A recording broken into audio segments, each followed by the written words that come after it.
Welcome back, guys, to the channel. I'm hoping you're doing well, wherever you are. Now, Kalonzo's visit to State House has since elicited some mixed reactions. Actually, Kenyans are like, is Kalonzo Musyoka now shifting? Yeah, is he now changing? Is he now joining Kenya Kwanza? That's what some people are now thinking, because Kalonzo has always been referred as watermelon, someone who's got no stand.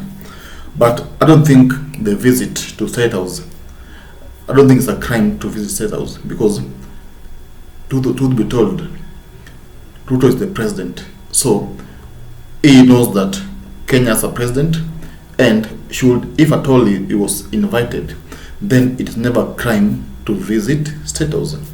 Now, Kenya Kwanza people, of course, did it deliberately just to, of course, hurt Raila Odinga, because they know that Raila Odinga does not want anyone meeting Ruto without his consent. But I believe Kalonzo must have talked to Raila before visiting State House.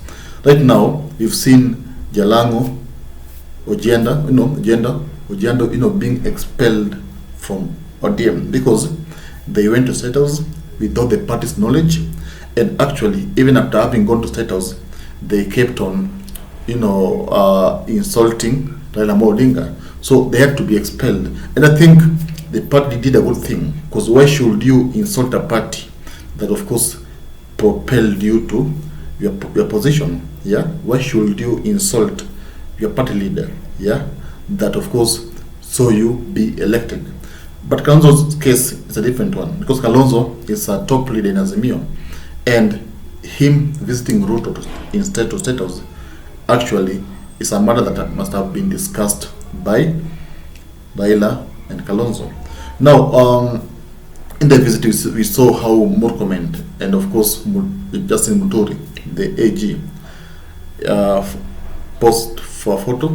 And actually, I know Kenya Kwanza, they would like to have Kalonzo on their side, but it won't be possible. Why? Because Kalonzo now is a possible front runner come 2027, because there are some indicators that Raila Odinga will not vie.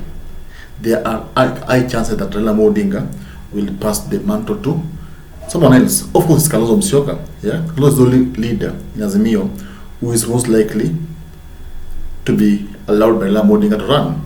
So I don't think Kalonzo can join Ruto right now. I am doubting that, because he knows that his time is coming, and his time is 2027.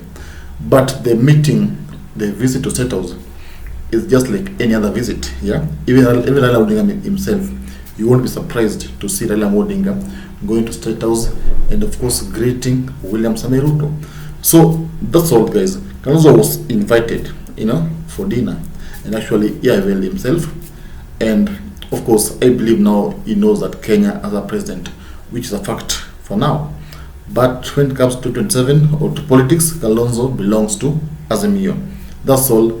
Subscribe and, of course, tell me your comment. Do you think Kalonzo broke the rules, the Azimio rules, by, of course, going to meet Ruto?